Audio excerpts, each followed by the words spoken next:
दोस्तों, आज हम सुनने वाले हैं एक खतरनाक और डरावनी विक्रम की भूतिया कहानी। तो कहानी ऐसे शुरू होती है। एक छोटे से गांव में जहां हर शाम सुकून से बीतती थी, एक पुराना और टूटा फूटा दरवाजा कई वर्षों से बंद पड़ा था। ये दरवाजा गांव के बाहर एक पुराने महल के खंडहर का हिस्सा था। गांव के बुजुर्गों का मानना था कि इस दरवाजे के पीछे कोई खौफनाक रहस्य छिपा है। उन्होंने हमेशा चेतावनी दी थी, इस दरवाजे को खोलने की कोशिश मत करना, वरना अनहोनी हो जाएगी। शाम ढल रही थी। सूरज की आखिरी किरणें गांव की गलियों को सुनहरे रंग में रंग रही थीं। विक्रम का मन बेचैन था। उसने घर से निकलते हुए अपने दिल की धड़कनों को शांत करने की कोशिश की, पर हर कदम के साथ उसके भीतर डर और उत्सुकता का संगम बढ़ता जा रहा था।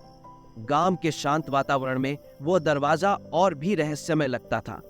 दूर से हवा के साथ पेड़ों के पत्तों की सरसराहट और विक्रम के कदमों की आवाज मिलकर एक अनजाना सा डर पैदा कर रही थी।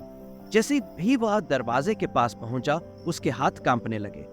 एक पल के लिए उसके मन में ख्याल आया कि शायद उसे यहां से वापस लौट जाना चाहिए, लेकिन उसकी जिज्ञासा इतनी प्रबल थी कि उसने अपने डर को किनारे कर दिया।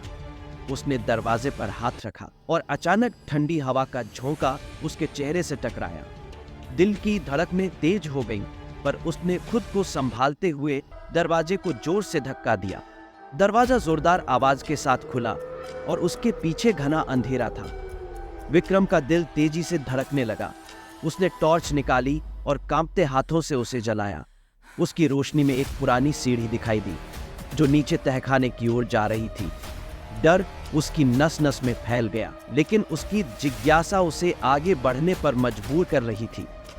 हर कदम के साथ उसकी सांसें और भारी होती जा रही थीं। अजीब सी खामोशी ने उसके इर्द गिर्द एक घेरा बना लिया था, जैसे हवाओं ने भी उसका साथ छोड़ दिया हो। नीचे पहुंचने पर उसे एक पुराना बक्सा दिखाई दिया जो धूल और मकड़ी के जालों से ढका हुआ था।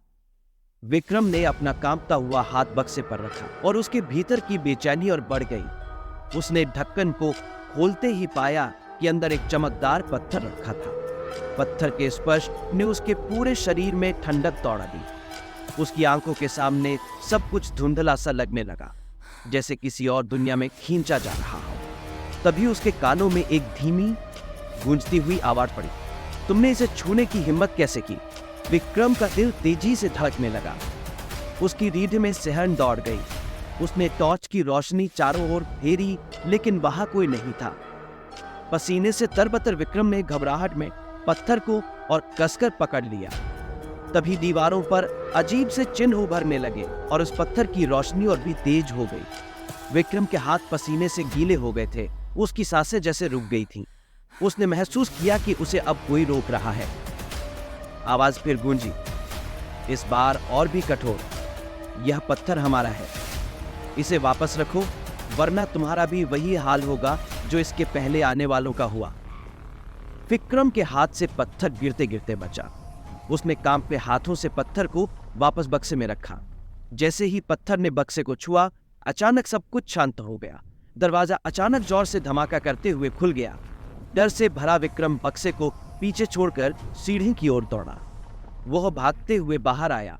उसका दिल अब भी जोरों से धड़क रहा था। उसकी सांसें उखड़ चुकी थी, लेकिन जब उसने खंडहर से बाहर कदम रखा तो उसे एक अजीब सी राहत महसूस हुई। उसकी आंखों में डर और पछतावा दोनों थे। उसने पीछे मुड़कर देखा। दरवाजा फिर से उसी खामोशी के साथ बंद हो गया था, जैसे कुछ हुआ ही ना हो। पर विक्रम जानता था, उसने जो देखा था वह वास्तविक था। उस रात विक्रम का शरीर थका हुआ था, पर उसका मन अनगिनत सवालों में उलझा हुआ था। उसकी जिज्ञासा का अंत तो हो चुका था, लेकिन उसके मन में अब सिर्फ एक भावना थी, डर। उस दरवाजे के पीछे कुछ था जिसे इंसानों ने न समझने की कसम खाई थी, और अब वह जान चुका था कि कुछ रहस्य छिपे ही अच्छे होते हैं। और आज की हमारी कहानी यहीं समाप्त होती है। आपको ये कहानी कैसी लगी, प्रतिक्रिया देना मत भूलिए। अगर आप आगे भी ऐसी ही कहानियां सुनना चाहते हैं तो हमारे इस चैनल को सब्सक्राइब करना ना भूलें। हम आपसे फिर मिलेंगे, तब तक के लिए सुनते रहिए, सुनाते रहिए